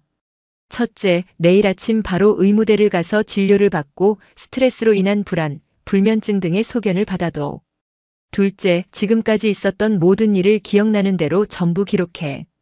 날짜, 시간, 장소, 그리고 그 새끼가 했던 말과 행동, 주변에 누가 있었는지까지. 사소한 거 하나도 빼놓지 말고. 셋째, 절대 그놈과 단둘이 마주치지 마. 무슨 일 있어도. 넷째, 다 작성하면 나한테 먼저 보내. 내가 확인하고 다음 행동을 알려줄게. 오빠 믿고 조금만 버텨. 알았지? 문자를 보낸 그는 지휘통제실 한편에 마련된 자신의 간이 침대로 향했다. 오늘 밤 그는 집에 들어갈 수 없었다. 아니, 들어가지 않을 작정이었다. 강철로 된 톱니바퀴가 맞물려 돌아가기 시작했다. 이제 그 누구도 이 흐름을 멈출 수 없을 것이다. 밤새 뜬 눈으로 울다 지쳐 잠들었던 서아는 오빠의 문자를 보고 정신이 번쩍 들었다. 여전히 마음은 지옥 같았지만 문자에 담긴 단호하고 체계적인 지시는 그녀에게 작은 등불이 되어 주었다. 혼자가 아니라는 사실, 그리고 군법의 전문가인 오빠가 뒤에 있다는 사실이 그녀를 다시 일으켜 세웠다. 서한은 출근 준비도 미룬 채 책상에 앉아 낡은 수첩을 펼쳤다. 그리고 쓰기 시작했다. 박기범 상사가 처음 부임했던 날부터 사소한 비아냥거림, 회식 자리에서의 불쾌한 농담, 운전 실력을 트집 잡아 동료들 앞에서 모욕을 줬던 일치마 발언, 사적인 심부름 폭언이 담긴 통화까지. 기억의 조각들을 하나씩 맞추자 그가 얼마나 집요하고 악랄하게 자신을 괴롭혀왔는지 선명하게 드러났다. 눈물이 수첩 위로 뚝뚝 떨어졌지만 그녀는 펜을 놓지 않았다. 이것은 단순한 기록이 아니었다. 빼앗겼던 자신의 존엄을 되찾기 위한 선전포고였다. 작성을 마친 서한은 먼저 의무대로 향했다. 군의관은 핏발선 눈과 불안 증세를 보이는 그녀에게 과도한 직무 스트레스로 인한 급성 스트레스 장애 소견서를 발급해 주었다. 진단서와 직접 작성한 진술서를 사진으로 찍어 오빠에게 전송했다. 곧바로 답장이 왔다. 잘했어. 이제 군단 본부 군사경찰대 민원실로 가서 정식으로 고소장을 접수해. 오늘 내가 보낸 문자 내용은 절대 누구에게도 말하지 말고. 무슨 일이 있더라도 넌 개인의 판단으로 정식 절차를 밟는 거야. 알겠지? 오빠의 의도를 깨달은 서한은 입술을 꽉 깨물었다. 이것은 오빠가 지휘관의 권력을 남용했다는 공격을 원천 차단하기 위한 조치였다. 철저하게 피해자인 윤서와 하사 개인의 고소 사건으로 만들어 그 어떤 외부의 압력도 개입할 수 없도록 판을 짜고 있는 것이었다. 서한은 비장한 각오로 군단 본부를 향해 발걸음을 옮겼다. 충성. 수사과장인 김진표 소령과 성범죄 수사대장 한미진 대위가 윤태준 중령의 집무실로 들어섰다. 윤 중령은 밤새 한숨도 못 잔 사람이라고는 믿기지 않을 정도로 흐트러짐 없는 모습으로 그들을 맞았다. 앉아. 회의는 서론 없이 시작되었다. 오늘부로 제백수송대대 소속 박기범 상사에 대한 내사에 착수한다. 두 사람의 얼굴에 긴장감이 감돌았다. 혐의는 직권남용, 모욕, 성희롱. 피해자는 같은 부대 윤서하 하사. 잠시 후 윤 하사가 우리 부대 민원실에 정식으로 고소장을 접수할 예정이다. 한미진 대위의 눈이 살짝 커졌다. 지휘관이 내사를 지시한 사건의 피해자가 직접 고소장까지 접수하는 것은 사건의 진실성과 심각성을 반증하는 것이었다. 김소령. 네, 중령님. 자네는 오늘부로 수사팀을 꾸려. 나와 한 대위를 제외하고 가장 유능하고 입이 무거운 수사관들로만. 수사팀의 모든 활동은 나에게 직보하도록. 외부에는 절대 보안을 유지한다. 명심하겠습니다. 한대위. 네, 중령님. 자네가 피해자 조사를 전담해. 피해자는 지금 심리적으로 극도로 위축된 상태일 거야. 2차 가해가 발생하지 않도록 각별히 신경 쓰고 모든 조사는 군단 본부 내에 있는 피해자 보호시설에서 진행하도록. 필요한 모든 지원을 아끼지 마. 알겠습니다. 윤 중령은 자리에서 일어나 창밖을 보며 말했다. 박기범 상사. 과거 복무 기록 조회해봐. 비슷한 전과는 없는지, 평판은 어땠는지. 샅샅이 뒤져. 그리고 수송대대 병사와 간부들 중에 분명히 목격자나 추가 피해자가 있을 거다. 하지만 처음부터 너무 몰아붙이지 마. 뱀을 잡으려면 조용히 풀숲을 헤쳐야 하는 법이니까. 그의 목소리는 얼음장처럼 차가웠다. 이번 사건 단순한 군기문란 사건이 아니다. 군의 근간을 흔드는 암적인 존재를 뿌리 뽑는다는 각오로 임해. 어떤 외압이 들어와도 내가 막을 테니 자네들은 오직 증거와 법리만 보고 수사하도록. 의상. 충성. 김소령과 한 대위가 경례와 함께 집무실을 나섰다. 윤태준 중령은 다시 혼자가 되자 그제야 참았던 숨을 길게 내쉬었다. 이제 주사위는 던져졌다. 수도군단 군사경찰대 소속이라는 표식이 선명한 레토나 차량 한 대가 백수송대대 위병소를 조용히 통과했다. 대대 본부 앞에 차를 세운 것은 수사과장 김진표 소령과 수사관 한 명이었다. 그들의 등장은 조용했던 부대에 작은 파문을 일으켰다. 군사경찰은 웬일이지? 누가 사고 쳤나 봐. 병사들과 간부들이 수군거렸다. 김소령은 곧장 대대장실로 향했다. 갑작스러운 군사경찰 소령의 방문에 수송대대장은 당황한 기색이 역력했다. 충성. 군사경찰대 수사과장 김진표 소령입니다. 협조 요청차 방문했습니다. 아, 예. 충성. 어서 오십시오. 무슨 일이십니까? 김소령은 딱딱한 표정으로 말했다. 귀부대 소속 인원들에 대한 참고인 조사가 필요합니다. 보안 유지가 필요한 사안이니 저희가 요청하는 인원을 조용히 지정된 장소로 보내주시면 감사하겠습니다. 대대장은 참고인이라는 말에 안도하면서도 무슨 큰일인가 싶어 불안한 표정을 지었다. 알겠습니다. 누구를? 우선 배차실에서 근무하는 병사들과 최근 1개월 이내 윤서와 하사와 함께 운행을 나갔던 인원들 명단을 요청합니다. 윤서와 하사의 이름이 나오자 대대장의 얼굴이 살짝 굳었다. 그제야 그는 군사경찰의 방문 목적이 무엇인지 어렴풋이 짐작할 수 있었다. 한편 같은 시각 한미진 대위는 군단 본부의 피해자 지원센터에서 윤서와 하사와 마주 앉아 있었다. 아늑하게 꾸며진 상담실은 군부대라는 느낌이 들지 않았다. 윤하사 많이 힘들었죠. 이제 괜찮아요. 여기서는 어떤 이야기도 편하게 해도 됩니다. 한 대위의 따뜻한 목소리에 서하는 자신도 모르게 눈시울이 붉어졌다. 그녀는 밤새 작성했던 진술서를 바탕으로 지난 6개월간 겪었던 일들을 차분하게 털어놓기 시작했다. 한 대위는 연신 고개를 끄덕이며 그녀의 말에 귀를 기울였고 모든 진술을 꼼꼼하게 기록했다. 서하는 처음으로 자신의 고통을 온전히 이해해주는 사람을 만난 기분에 막혔던 속이 조금이나마 뚫리는 것을 느꼈다. 군사경찰의 조사는 조용하고 신속하게 이루어졌다. 참고인으로 지목된 병사들과 간부들은 한 명씩 군단 본부로 불려가 조사를 받았다. 대부분은 박기범 상사가 두려워 잘 모르겠습니다. 기억나지 않습니다라는 말만 반복했다. 하지만 수사팀은 포기하지 않았다. 김진표 소령은 특히 배차실 행정병이었던 김민준 일병을 주목했다. 그는 유독 눈치를 보고 겁에 질려 있었다. 김일병. 군사경찰의 수사에 거짓으로 진술하거나 사실을 은폐하는 것 또한 처벌 대상이라는 사실 알고 있나? 네, 알고 있습니다. 박기범 상사가 윤서와 하사에게 어떻게 대했는지 자네가 보고 들은 것을 그대로 말해주면 된다. 자네는 그저 참고인일 뿐이야. 우리가 자네에게 불이익을 줄 일은 없어. 오히려 진실을 말하는 것이 자네를 보호하는 길일 수도 있고. 김소령의 끈질긴 설득과 회유에 김일병은 한참을 망설이다 마침내 무거운 입을 열었다. 박 상사님께서 윤 하사님께 유독 심하게 하셨습니다. 다른 간부님들 안 계실 때 욕도 하시고 여자가 운전대를 잡는 게 아니다 같은 말씀도 자주 하셨습니다. 또 다른 건 없나? 예를 들어 사적인 심부름을 시킨다거나. 네. 담배나 커피 같은 거 사오라고 하시는 것 여러 번 봤습니다. 작은 균열이 생기기 시작했다.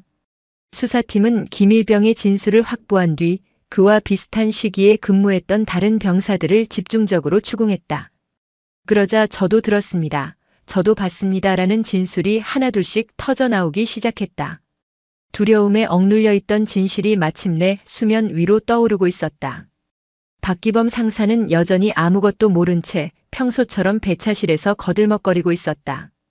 그는 서하가 오늘따라 보이지 않는 것을 그저 몸이 아파 병가라도 냈으려니 하고 대수롭지 않게 생각했다. 자신을 향해 조여오는 강철의 톱니바퀴가 돌아가는 소리를 전혀 감지하지 못한 채 그날 오후 늦게 마침내 김진표 소령과 수사관들이 다시 수송대대를 찾았다. 이번에 그들이 향한 곳은 대대장실이 아닌 배차실이었다. 문이 열리고 군사경찰 완장을 찬 이들이 들어서자 배차실의 모든 시선이 그들에게 쏠렸다. 박기범 상사는 귀찮다는 듯 인상을 쓰며 자리에서 일어났다. 무슨 일들이야 여긴 어쩐. 김진표 소령이 그의 말을 잘랐다. 그는 차가운 눈으로 박 상사를 응시하며 주머니에서 수사 서류를 꺼내 보였다. 박기범 상사. 수도군단 군사경찰대 수사과장입니다. 김소령의 낮고 단호한 목소리가 배차실에 울려 퍼졌다. 당신을 직권남용, 모욕, 성희롱 혐의의 피의자 신분으로 조사하겠습니다. 지금부터 묵비권을 행사할 수 있으며 변호인을 선임할 권리가 있습니다. 자, 저희와 함께 가주시죠. 박기범 상사의 얼굴에서 거만함이 순식간에 사라졌다. 그의 눈동자가 당황과 충격 그리고 이해할 수 없다는 혼란으로 격렬하게 흔들리고 있었다. 취조실의 공기는 차갑고 건조했다. 흰 벽과 철제 책상 그리고 모든 것을 기록하는 카메라 렌즈 외에는 아무것도 없는 공간. 방금 전까지 부하들을 호령하던 박기범 상사는 이제 책상 너머에 앉은 수사관과 마주한 한 명의 피의자일 뿐이었다. 그는 애써 태어난 척 팔짱을 끼고 다리를 꼬았지만 미세하게 떨리는 무릎 끝이 그의 불안을 감추지 못했다. 박기범 상사. 다시 한번 말씀드리지만 지금부터 하는 모든 진술은 녹화되고 있으며 재판 및 징계위원회의 증거로 사용될 수 있습니다. 김진표 소령이 서류를 넘기며 딱딱한 어조로 말했다. 에이 소령님. 너무 딱딱하게 나오시네. 무슨 큰 죄를 지었다고.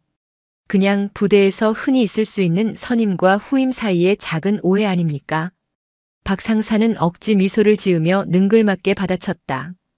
그는 이 상황을 군 생활 좀 한 자신이 충분히 빠져나갈 수 있는 가벼운 트러블 정도로 여기고 있었다. 오해라 그럼 하나씩 짚어보죠.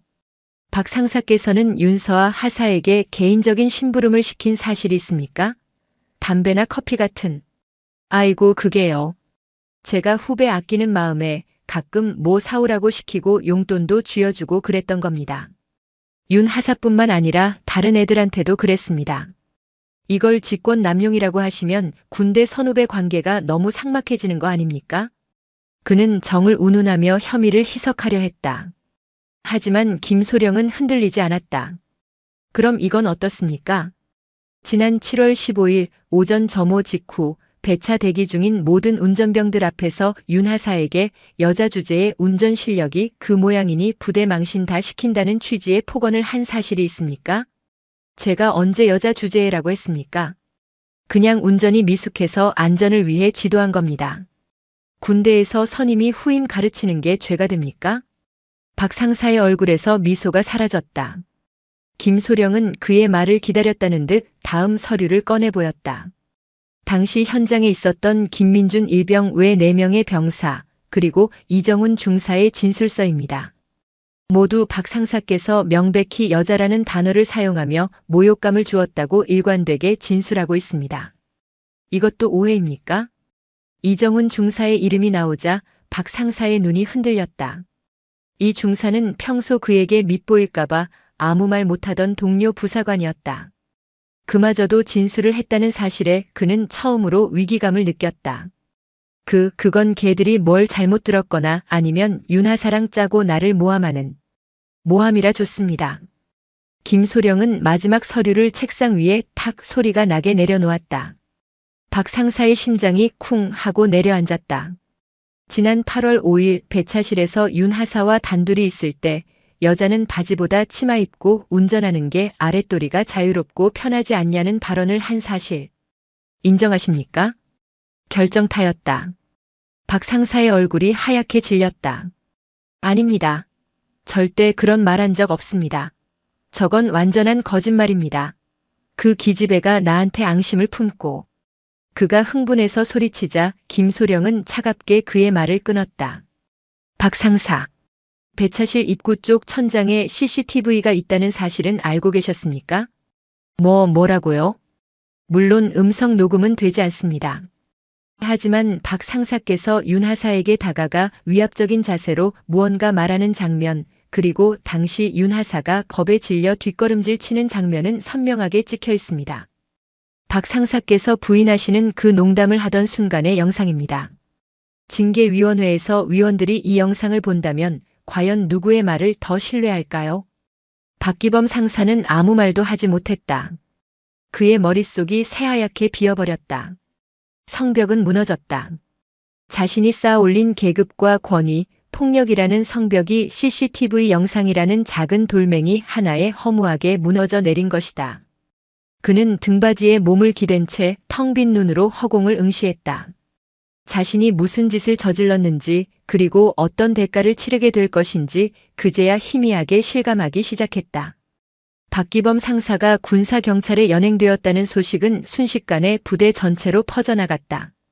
부대는 그야말로 벌집을 쑤신 듯 시끄러웠다.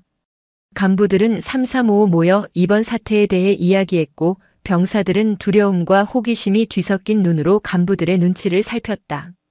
특히 박 상사와 친하게 지내며 그의 행동을 묵인하거나 동조했던 몇몇 부사관들은 좌불안석이었다. 불똥이 자신들에게 튈까 전전긍긍했다. 반면 그의 폭력적인 언행에 남몰래 고통받았던 다른 병사들과 하급 간부들은 조용한 안도감과 함께 사태의 추이를 예의주시했다. 그날 오후 수송대대장은 긴급히 전체 간부 회의를 소집했다. 침통한 표정으로 단상에 선 그는 무거운 입을 열었다.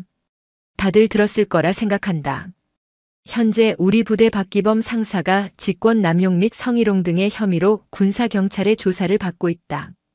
아직 혐의가 확정된 것은 아니다. 최종 결과가 나올 때까지 섣부른 추측이나 불필요한 언행은 삼가주기 바란다. 그는 원론적인 이야기로 운을 뗐지만 이내 목소리에 힘을 주어 말했다. 하지만 이번 일을 계기로 우리는 스스로를 돌아봐야 한다. 상급자라는 이유로 하급자에게 인격적인 모독을 주거나 사적인 지시를 내리는 행위, 특정 성별에 대한 편견을 드러내는 그 어떤 언행도 우리 부대에서는 절대 용납하지 않을 것이다. 만약 이번 사건과 유사한 일을 겪었거나 목격한 인원이 있다면 직급에 상관없이 나에게 직접 보고하거나 군단 내부에 마련된 고충 처리 제도를 적극 활용해주기 바란다. 이번 사건을 뼈아픈 교훈으로 삼아 썩은 부분은 도려내고 다시는 이런 불미스러운 일이 발생하지 않도록 모두가 노력해야 할 것이다. 대대장의 단호한 선언에 회의실의 공기가 무겁게 가라앉았다. 이것은 단순한 훈시가 아니었다. 박기범 상사에 대한 손절 선언이자 부대 내 다른 박기범들에게 보내는 강력한 경고였다. 한편 윤서와 하사는 군사경찰의 피해자 보호 프로그램에 따라 당분간 수송대대가 아닌 군단 본부 직할대 소속으로 파견 근무 명령을 받았다. 익숙했던 차고지와 동료들을 떠나 낯선 사무실에서 행정 업무를 보게 된 그녀는 폭풍의 눈 한가운데에 들어온 것처럼 기묘한 평온함을 느꼈다. 자신을 향하던 불쾌한 시선과 폭언이 사라진 것만으로도 숨통이 트이는 것 같았다. 하지만 동시에 앞으로 진행될 징계위원회와 자신을 향할지 모를 2차 가해에 대한 불안감도 떨칠 수 없었다. 며칠 뒤 윤태준 중령은 퇴근길에 동생이 임시로 머무는 군단 본부의 게스트하우스를 찾았다. 그는 사복 차림이었고 손에는 서아가 좋아하는 치킨 상자가 들려 있었다. 군사경찰 대대장이 아닌 평범한 오빠의 모습이었다. 오빠 어서 와. 예전보다 조금 수척해졌지만 한결 편안해진 표정의 서아가 그를 맞았다. 밥은 먹었고? 응. 방금 먹었어. 두 사람은 나란히 앉아 치킨을 먹기 시작했다. 한동안 아무 말 없이 치킨을 뜯는 소리만 방 안을 채웠다. 어색한 침묵을 먼저 깬 것은 윤중령이었다. 수사보고서 읽어봤다. 박기범 상사 내가 진술한 혐의 대부분을 시인했더구나. 증거가 명백해서 더는 부인할 수 없었겠지. 그래? 서아의 목소리가 살짝 떨렸다. 징계위원회는 다음 주에 열릴 거야. 아마 군 생활을 계속하기는 힘들 거다. 그것은 사실상 파면이나 해임 같은 중징계를 의미했다. 서아는 치킨 조각을 내려놓았다. 통쾌함보다는 씁쓸하고 복잡한 감정이 먼저 밀려왔다. 서아야. 윤중령이 동생의 어깨를 감쌌다. 지금까지 정말 힘들었지. 혼자서 그 모든 걸 견디느라 얼마나 무서웠겠냐. 오빠가 더 빨리 알아채지 못해서 미안하다. 그 말에 서아는 참고 있던 눈물을 터뜨렸다. 오빠의 품에 안겨 한참을 울었다. 괜찮다고 이제 다 끝났다고 위로하는 오빠의 목소리를 들으며 그녀는 비로소 길고 어두웠던 터널의 끝이 보이기 시작했음을 느꼈다. 징계위원회가 열리면 내가 피해자 자격으로 출석해서 진술해야 할 수도 있어. 괜찮겠어? 응. 할 수 있어. 아니, 해야지. 가서 똑똑히 말할 거야. 내가 겪은 일들 그리고 그 사람이 무슨 잘못을 했는지. 서아의 눈빛은 더 이상 두려움에 흔들리지 않았다. 아픔을 겪으며 그녀는 이전보다 훨씬 더 단단해져 있었다. 그 시각 박기범 상사는 지정된 영내 시설에 사실상 감금된 채 징계위원회를 기다리고 있었다. 그는 절망감에 사로잡혀 있었다. 믿었던 동료 부사관들은 그를 외면했고 대대장은 그를 부대의 수치로 취급했다. 그는 어떻게든 살아남기 위해 마지막 발악을 준비했다. 육군 부사관학교 동기들, 과거에 연을 맺었던 상급자들에게 연락해 선처를 호소하는 탄원서를 부탁했다. 하지만 대부분은 싸늘한 거절로 답해왔다. 썩은 동아줄은 너무나도 약했다. 그의 성벽은 이제 완전히 무너져 그를 지켜주기는커녕 그의 숨통을 조여오고 있었다. 징계위원회가 열릴 날짜가 확정되어 공지되었다. 8월 18일 수도군단 본부 징계위원회실. 광복절 연휴가 끝난 월요일 여전히 늦더위가 기승을 부리던 오후였다. 수도군단 본부의 한 회의실에는 무거운 정적이 감돌고 있었다. 방음 처리된 두꺼운 문은 외부의 모든 소음을 차단했고 실내에는 오직 냉방 장치의 낮은 소음과 사람들의 긴장된 숨소리만이 존재했다. 긴 테이블 상석에는 징계위원장인 군단 참모장이 앉아 있었고 그 좌우로 법무, 감찰, 인사참모를 비롯한 영관급 장교들과 주임원사까지 총 7명의 징계위원이 배석해 있었다. 한쪽 끝에는 군 검사가 날카로운 눈으로 서류를 검토하고 있었다. 이곳이 바로 한 군인의 운명을 결정할 수도군단 징계위원회였다. 피징계인 입장하도록. 위원장의 나직하지만 힘있는 목소리에 문이 열리고 박기범 상사가 모습을 드러냈다. 말끔하게 달인 전투복 차림이었지만 지난 며칠 사이 겪은 마음고생으로 얼굴은 반쪽이 되어 있었고 총기를 잃은 눈은 깊게 패여 있었다.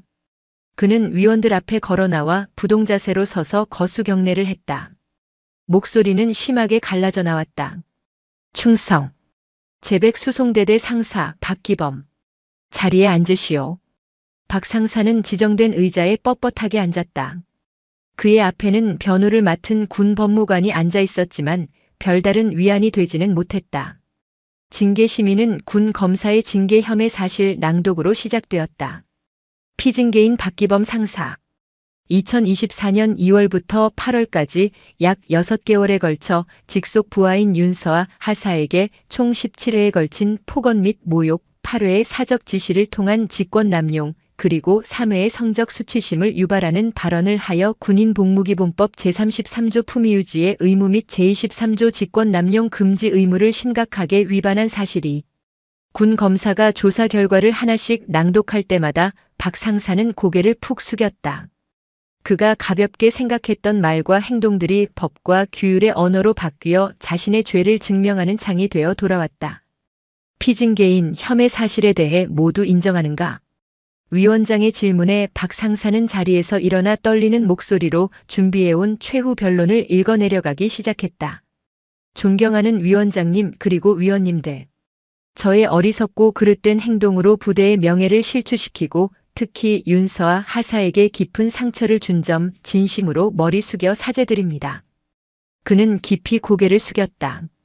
저는 구시대적인 군대 문화에 젖어 그것이 잘못이라는 것조차 인지하지 못했습니다. 후배를 강하게 키운다는 명목 하에 했던 행동들이 당사자에게는 씻을 수 없는 폭력이 되었습니다. 변명의 여지가 없습니다. 하지만 부디 한 번만 기회를 주십시오. 지난 20년간 오직 군인으로서 살아온 저에게 군복을 벗는 것은 사형 선고와도 같습니다. 남은 군 생활 동안 제 잘못을 뼈저리게 반성하며 윤 하사에게 평생 속죄하는 마음으로. 그의 변명 섞인 호소는 위원들의 마음을 움직이지 못했다. 위원들은 이미 수백 페이지에 달하는 수사 기록과 증거 자료들을 통해 그의 죄질이 결코 가볍지 않음을 확인한 상태였다. 증인 윤서아 하사 입장하도록 하시오. 위원장의 말에 회의실 뒷문이 열리고 윤서아 하사가 들어섰다. 박 상사와 마주보지 않는 먼 곳에 마련된 증인석으로 걸어가는 그녀의 걸음은 조금도 흔들림이 없었다. 단정하게 정돈된 전투복과 꽉 조여맨 전투화는 그녀의 굳은 결의를 보여주는 듯했다. 윤서아 하사. 많이 힘들었을 텐데 이 자리에 나와줘서 고맙게 생각하오. 지금부터 위원들이 몇 가지 질문을 할 텐데 아는 대로만 담담하게 이야기해주면 돼요. 네, 위원장님. 서하는 위원들을 차례로 둘러보았다. 그들의 눈에는 동정이 아닌 한 명의 군인을 대하는 존중의 빛이 담겨 있었다. 그녀는 마음이 조금 놓이는 것을 느꼈다. 윤 하사는 피진계인이 어떤 처벌을 받기를 원합니까? 한 위원이 조심스럽게 물었다. 서한은 잠시 숨을 고른 뒤 마이크를 향해 또렷한 목소리로 말했다. 저는 특정 처벌을 원하지 않습니다. 예상 밖의 대답에 위원들과 박 상사의 시선이 모두 그녀에게 쏠렸다. 저는 개인적인 복수를 위해 이 자리에 온 것이 아닙니다. 저는 대한민국 육군 하사로서 군인으로서의 제 명예를 지키기 위해 이 자리에 섰습니다.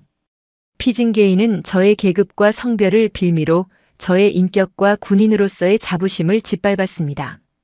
이는 저 개인에 대한 공격일 뿐만 아니라 군의 기강과 전우회를 무너뜨리는 행위라고 생각합니다.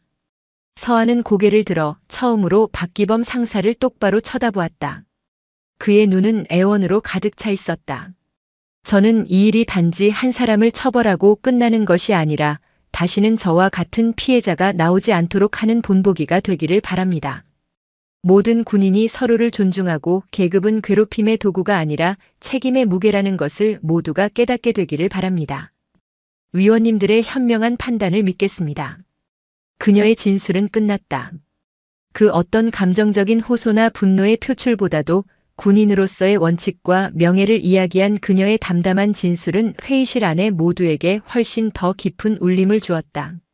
서하가 퇴장하고 모든 심의 절차가 끝났다. 위원장은 피진계인에게 퇴장을 명하고 최종 논의에 들어갔다. 30분이 넘는 숙의 끝에 위원들은 다시 박기범 상사를 회의실로 불러들였다. 그의 얼굴에는 마지막 희망과 절망이 교차하고 있었다. 위원장이 자리에서 일어나 판결문을 들었다. 회의실 안에 모든 소음이 멎었다. 징계 의결 결과. 피진계인 상사 박기범. 위원장의 시선이 박 상사에게 고정되었다. 수도군단 보통징계위원회는 피진계인의 징계 혐의 사실이 모두 인정되고 그 죄질이 매우 불량하며 하급자에 대한 반복적인 인권 침해는 군 조직의 근간을 훼손하는 중대 비위로서 군인으로서의 신분을 유지시키는 것이 현저히 부적절하다고 판단. 군인사법 제57조 제1항의 의거 전원일치 의견으로. 위원장은 잠시 말을 멈췄다. 박 상사는 자기도 모르게 마른 침을 삼켰다. 피진계인을 파면에 처한다. 파면. 그 단어가 박기범 상사의 귀에 박히는 순간 그의 세상이 무너져 내렸다. 파면. 군인에게 내려질 수 있는 가장 무거운 징계. 단순히 군복을 벗는 것이 아니었다.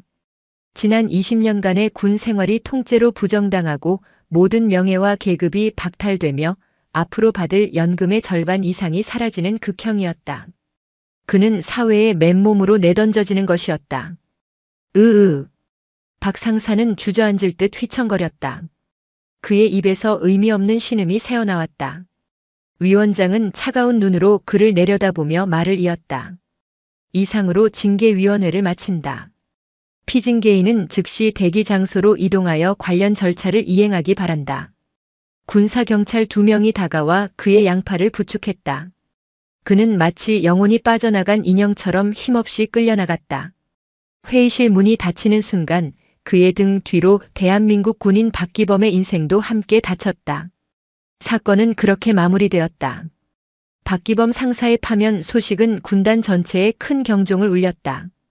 각 부대는 성인지 교육 및 인권 교육을 대폭 강화했고 지휘관들은 부하들과의 소통에 더욱 신경 쓰기 시작했다. 제백 수송대대는 말 그대로 환골탈태했다. 부조리의 상징이었던 인물이 사라지자 그를 추종하거나 묵인하던 분위기도 자연스럽게 소멸했다. 새로운 배차 담당관은 모든 운전병을 동등하게 대했고 실력 위주로 업무를 배정했다. 윤서와 하사는 파견 근무를 마치고 부대로 복귀하지 않았다. 대신 그녀에게 새로운 인사명령이 내려왔다. 군단 직할 부대인 군수지원대대 정비중대 수송반장. 하사 계급에게는 이례적인 보직이었다. 운전뿐만 아니라 차량 정비와 후배 교육까지 책임지는 중요한 자리였다. 그녀의 강직함과 용기, 그리고 뛰어난 운전 실력을 높이 산 군단의 배려였다. 몇 달 뒤 가을 햇살이 훈련장을 따스하게 비추고 있었다. 핸들은 10시 10분 방향으로 가볍게 시선은 멀리 전방을 주시하고 차체 폭을 항상 생각해야 합니다. 윤서와 하사가 신임 운전병들을 대상으로 K511 조작법을 교육하고 있었다. 그녀의 목소리에는 자신감과 전문성이 넘쳤다. 교육생들은 성별에 상관없이 윤서와 반장님을 최고의 운전병이자 존경하는 선임으로 따랐다. 훈련장 한쪽에서 윤태준 중령이 동생의 모습을 흐뭇하게 바라보고 있었다. 그는 잠시 동생을 보러 들른 길이었다. 서하는 오빠를 발견하고는 교육생들에게 잠시 자습을 명한 뒤 그에게 달려왔다. 오빠 웬일이야? 지나가는 길에. 우리 동생 잘하고 있나 감시하러 왔지. 태준이 웃으며 말하자 서하가 발끈하며 대꾸했다. 감시는 무슨. 나 이제 이 구역 최고참이야. 두 사람은 나란히 훈련장을 걸었다. 열을 맞춰 주차된 군용 트럭들, 씩씩하게 훈련받는 병사들의 모습이 평화로웠다. 이제 정말 괜찮은 거지? 응. 오빠 덕분이야. 고마워. 내가 한 건 없어. 내가 스스로 이겨낸 거지. 내 용기가 군대를 조금은 바꾼 거야, 서하야. 윤태준 중령은 진심으로 말했다. 한 사람의 용기가 썩은 고름을 터뜨렸고 그 상처가 아무는 과정에서 조직은 더 건강해졌다. 비록 느리고 힘들지라도 그렇게 세상은 아주 조금씩 앞으로 나아가는 법이었다. 서하는 자신의 손을 내려다보았다. 한때는 절망 속에서 떨기만 했던 손. 이제 그 손은 후배들의 길을 이끌어주는 단단한 핸들을 잡고 있었다. 얼어붙었던 핸들은 그녀 자신의 의지로 녹였고 이제 그 길 위에는 따스한 가을 햇살이 가득했다. 그녀는 더 이상 혼자가 아니었다. 오늘 사연 모음집의 이야기 어떠셨나요? 구독과 좋아요, 그리고 당신은 어디서 보고 계신지 댓글로 남겨주세요. 여러분의 응원이 사연 모음집에는 큰 힘이 됩니다. 감사합니다.